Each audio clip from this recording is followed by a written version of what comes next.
What's up, guys? SPP Sports back with yet another video. This is video number 2, and I hope you guys are enjoying my series so far. This is game number 2 of the Toronto Raptors Association / My League / franchise / whatever it is that you want to call it.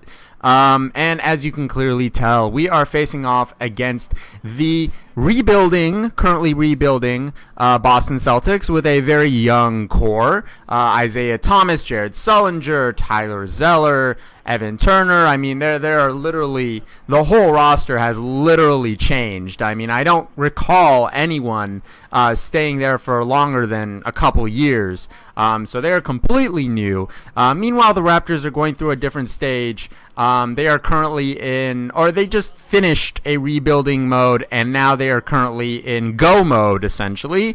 DeMar Carroll, Jonas Valanciunas, DeMar DeRozen, Kyle Lowery, Terrence Ross, so on and so forth. It's a very, very good team, and as you can clearly tell over here, we get a nice little fast break. Go, Patrick Patterson, go on the fast break, and we're going to pass it off to Kyle Lowery for an easy mid-range shot. Current score, 14-12, and things are currently looking good. This, I think, is bullshit, if you ask me. Excuse my language, but I do think that's nonsense for David Lee to take a turnaround back away, a fade away from almost three-point land for David Lee, which kind of is unbelievable. But check out this beautiful dunk, this fast break dunk, based on a turnover, a mistake by Isaiah Thomas, something you rarely see because Isaiah Thomas is pretty damn good, if you ask me. But anyway, back to the game. Isaiah Thomas making up for his previous mistake with a nice little 3. Patrick Patterson passing it out to Valanciunas. If you saw my last video, you know that I want to focus more on the post game, right? And Valanciunas is a very, very good post-up player. He's good at the pick and roll, so on and so forth. Against Jared Sullinger, has a nice little height advantage, and that's 2 baskets in a row in the post. I try to take the simulation thing seriously. I'm not the type of person that will isolate left and right, although I do isolate.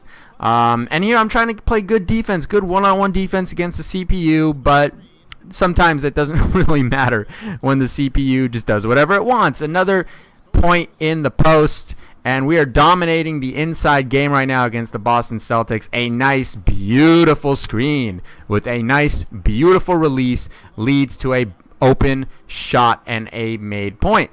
So 34-29, and I am isolating, as I just mentioned. I normally don't do, but yes, as I said, I think DeMar DeRozen is a pretty damn good shooting guard, and I think that he is on his way to being an elite shooting guard, and I personally want to make him an elite shooting guard in my league, so I intend to use him a lot.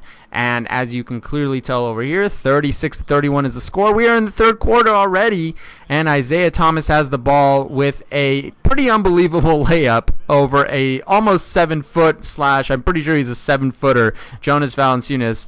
But as you can tell, more post-game. This is a big deal in my league. I want to develop a post-game. As you can clearly tell over here, poor rebounding. Tyler Zeller, picks up the rebound with a nice little putback, and that's 2 points for them. We have been leading the whole game, by the way, just for those of you who have been keeping tabs. We have been leading, right? Currently, we're only leading by 1 point. I set a nice little screen for Kyle Lowery, and he takes it all the way on Isaiah Thomas for a layup. But currently only leading by 1 point. Evan Turner with the ball, passing it off to Tyler Zeller with a wide open shot. And we are tied. That is not good. Kyle Lowery with a 3. His three-pointer rating has dipped based on what it used to be, but I still think he's good at shooting threes. I'll still give him that 3. And another perfect release from DeMar DeRozan. Yes, I have practiced his shot. And as you can tell, we went on an 8-0 run. And J.R. Smith, a perfect release. And I'm not sure if I included it in the last video. I probably did. J.R. Smith is a new addition to this team. Probably, or the main reason is because I needed three-point shooting on the Toronto Raptors. The Toronto Raptors do not have three-point shooting. As you can tell, this beautiful last-second shot by J.R. Smith, proving to be a good addition to the team. I'm going to go show you a quick replay. J.R. Smith over 2 players, looks like a power forward and a center. Beautiful, beautiful work from J.R. Smith, just killing it. And just a quick close-up of a random player because I felt like doing it. More post-game work. For those of you who play, as you can tell, we are a 10-point lead. Things are looking pretty good right now for the Raptors, dominating with 6 minutes left to go in the game. But for those of you who haven't really practiced post-up, I highly suggest that you do because it's very important, and it's a huge part of basketball. Not everything is ISO moves and screens.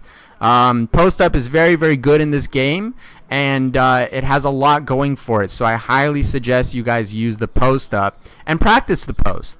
But anyway, another, again, 10-point lead, now reduced to an 8-point lead by a nice dunk by Mr. Zeller. And we are currently leading by 8, as I just mentioned. 5 minutes left to go in the game. Passing it off to DeMar, DeRozen, and I am going to do a quick ISO, as I mentioned before, and I am going to miss a dunk, which may have been a foul, may have not been a foul. According to the referees, it was not a foul.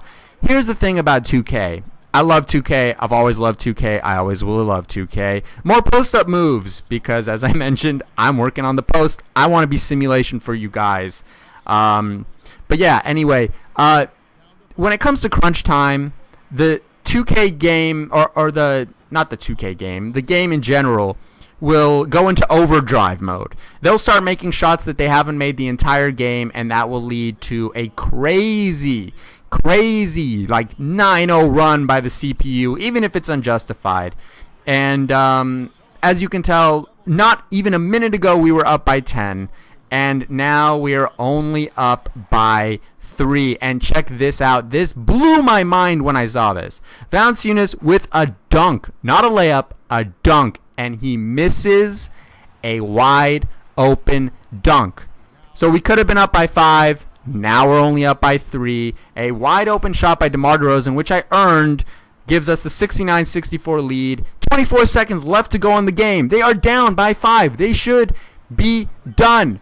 But a open 3, not necessarily open, a deep 3 leads to a 2-point lead. And check this out. Of all the times to miss, who chokes as bad as I'm about to choke?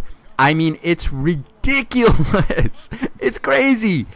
I missed 2 wide open free throws. They make insane threes, passing it to Evan Turner for some reason, who is open. And guess what? 6 seconds left to go in the game. They were down by 10 not even a couple minutes ago, and now they're leading by 1 point. And watch me choke. 1 minute, 1 second left to go. I take an open 3 with Valanciunas, not even an open 3, and I end up choking and giving the win to the Boston Celtics. We are currently 0-2, and that pisses me off really bad. But I am giving a honest effort, and I'm doing my best to take this team to the top. So do not worry. A 2-0 streak or an 0-2 streak will not deter me from bringing a championship home, at least until NBA 2K16 comes out, by which I will have great practice and I will do better. Anyway, I hope you guys enjoyed watching this video. I hope you guys enjoyed watching me choke really, really bad, but it was fun anyway. Anyway, subscribe, like, you know how this YouTube thing works. And I hope to see you guys sometime in the future for my next video. Thanks for watching.